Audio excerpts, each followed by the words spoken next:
Il a été question lors de la matinée des prédéterminants sociaux plutôt positifs dans la prévention au suicide et dans la santé mentale. Il a été question notamment d'isolement et de lien social. Et c'est là qu'entre en jeu l'association Astray, que j'ai l'honneur de présenter aujourd'hui. Astray a été fondée en 1987, donc nous nous approchons à notre quarantaine. Nous ne sommes pas aussi jeunes que vous. Et notre mission était celle de restaurer le lien social parce que dès cette année-là, le constat de notre fondateur Gilbert Coteau, c'était que le lien social s'affaiblissait et qu'il fallait faire quelque chose pour pouvoir accompagner les personnes qui se trouvaient en situation d'isolement ou simplement se sentaient seules. Donc, l'association est aujourd'hui reconnue d'utilité publique et aide toutes les personnes qui se déclarent seules, tout simplement, sans aucune condition, à traverser un moment difficile de la vie.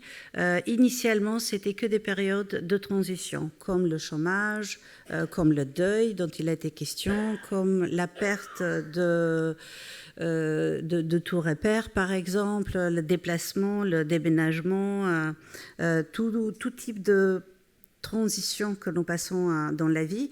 Et le rôle de l'association, c'était vraiment le rôle, dans le premier sens du mot, accompagnement, c'est-à-dire marcher à côté de quelqu'un pendant cette période difficile de sa vie. Et le but, c'était bien évidemment de retrouver un équilibre et prévenir l'aggravation de la situation. Nous avons 5 piliers de notre action qui sont l'empathie, donc c'est-à-dire la capacité à reconnaître et comprendre les émotions de l'autre sans le vivre soi-même pour pouvoir bien évidemment l'aider. La positivité, donc on croit en la valeur et les ressources de chacun. C'est créer des conditions de confiance, d'écoute et d'épanouissement. L'autonomie. Et ça, c'est très, très important dans notre intervention, c'est faciliter la mobilisation des ressources d'autrui pour favoriser le libre choix et la capacité d'action. Donc, nous ne sommes pas là pour créer le lien avec la personne que nous accompagnons. Nous sommes là, en quelque sorte, pour devenir inutile, pour que la personne crée ses propres liens, s'autonomise et nous dise « Merci, maintenant, j'ai créé mes propres liens, je n'ai plus besoin de voir le bénévole astray ». L'ouverture, donc on accepte l'autre tel qu'il est, sans aucune distinction de sexe, d'âge, d'origine, catégorie sociale, croyance, je ne sais pas, vous pouvez ajouter tout ce que vous voulez. Il n'y a strictement aucune condition, peut-être qu'on n'a pas pensé à les nommer toutes. Et bien évidemment, l'exigence, les interventions sont structurées, rigoureuses, éprouvées et actualisées régulièrement. Nous sommes inspirés par l'approche centrée sur la personne développée par le psychologue Carl Rogers et la méthode que nous utilisons, c'est l'écoute active. Nous partageons cela avec SOS Amitié. Je vois Liliane et je ne vois pas Ghislaine, mais je sais que... voilà. Donc, c'est la même méthode, sauf que nous sommes là dans la durée, contrairement aux autres associations dont il a été question aujourd'hui, qui interviennent dans les moments de crise pour agir dans l'urgence. Donc, il y a 3 fondamentaux dans l'action d'Astray. C'est accompagner donc les personnes avec tous les principes que je viens de vous énumérer, de prévenir, parce que ce n'est pas assez d'accompagner uniquement les personnes qui se sentent seules et en situation de grande solitude. C'est une action qui a été mise en place après le suicide d'une collégienne dans l'enceinte de l'établissement et sur demande du principal de l'établissement, un groupe de travail a été mis en place pour sortir ce projet que nous appelons « Attentifs aux autres au collège », qui consiste à donner des éléments d'écoute active, d'empathie, de bienveillance, de sensibiliser toutes les classes de 4e pour ensuite pour qu'ils deviennent deviennent ensuite acteurs à combattre le repli et l'isolement, la solitude dès le collège. Et le troisième axe, c'est la formation. Nous formons à la fois les associations pour tisser un réseau d'entraide sur tout le territoire où nous le pouvons, mais également les entreprises via notre institut de formation, l'Institut Astray, qui intervient aussi dans les établissements privés. Donc, ceci, vous avez la présence territoriale en 2024, parce que 2025 n'est pas encore finalisé. Donc, nous avons 20 antennes régionales dans les 20 plus grandes villes de France. Actuellement, nous comptions sur le travail l'engagement de 520 bénévoles qui ont accompagné dans la durée 542 personnes en 2024. Donc, et qui représente 54 500 heures d'accompagnement, parce que chaque accompagnement est caractérisé par une rencontre hebdomadaire d'1h30 avec entre le même bénévole et la même personne accompagnée. Donc, ça fait beaucoup d'heures d'écoute active qui montre, voilà, en quelque sorte, ce nombre assez, plutôt impressionnant par rapport à 520 bénévoles.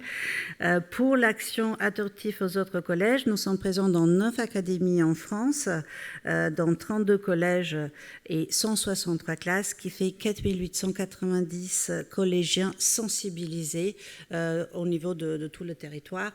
Ces chiffres sont à la hausse parce que c'est une action qui reconnaît de plus en plus de succès, si on peut utiliser le terme. Les collèges souhaitent l'appliquer en complémentarité avec l'action phare qui ne couvre pas entièrement tous les éléments inclus dans notre projet. Donc, l'accompagnement individualisé, je vais éviter de me répéter, c'est sans limitation de durée parce que nous avons tous des vitesses différentes de prise de confiance en soi. Il est bien évidemment gratuit, confidentiel et sans limitation de durée, et il est suivi par un référent et via des groupes d'échange de pratiques, donc qui sont essentiels pour l'accompagnement. Nous avons bien évidemment rédigé une fiche comment on dit, j'arrive pas à trouver le nom, de calcul du risque suicidaire qui va être mise à jour, mais dont l'essentiel est appliqué par les bénévoles. Et nous avons fait une évaluation de mesures d'impact il y a exactement 10 ans désormais pour voir quel était est-ce qu'il y avait un réel effet dans cet accompagnement.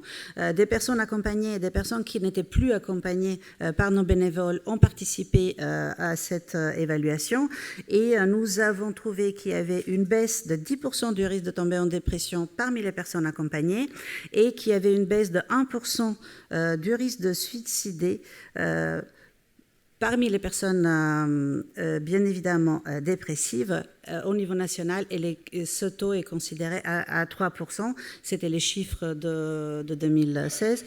Et il y avait une diminution de 5% du risque de perdre son emploi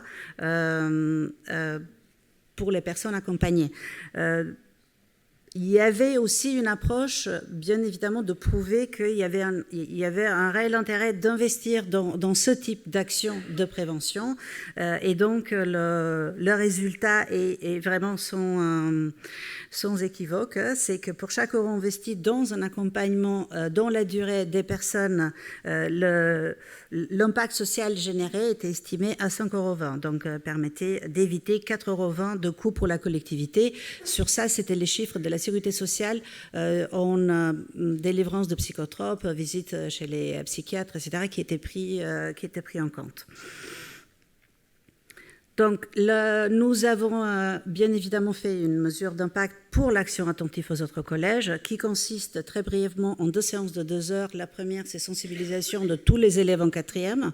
À la fin de ces 2 heures, des volontaires sont demandés s'ils souhaitent devenir acteurs de prévention dans leur collège, qui sont de leur côté former 2 heures supplémentaires sur l'écoute active, sur comment identifier les premiers signes de mal-être, d'isolement, de repli sur soi et que faire. Bien évidemment, comment passer le relais et comment ne pas se sentir responsable de résoudre les problèmes de l'autre parce que nous n'avons pas les solutions, parce que nous pouvons juste être là pour les accompagner. Et donc, nous avons eu des résultats très, très positifs également de cette évaluation. Il y avait des effets positifs à la fois sur les élèves qui étaient engagés pour aider les autres que sur les élèves accompagnés et l'établissement également qui avait un meilleur climat et moins de décrochage scolaire. Donc nous avons mis des petites citations. Ces chiffres ont été issus de l'étude du cabinet Kimso pour Astray. Pour notre plaidoyer, pour terminer, nous avons lancé depuis 2018 la Journée des solitudes pour attirer l'attention sur tous les méfaits de la solitude qui est le sentiment associé au manque de lien social. C'était la période pré-Covid où on parlait beaucoup moins de la solitude des jeunes et de son impact sur la santé mentale. Donc, plusieurs initiatives ont été associées. Le baromètre de la solitude, aujourd'hui, il y a 17% des Français qui se sentent seuls. C'était 13% en 2018, donc avant le Covid. Donc, nous essayons d'ajouter chaque année des nouveautés pour faire participer le plus grand nombre à la fois du public que de sensibiliser les pouvoirs publics. Donc, merci beaucoup.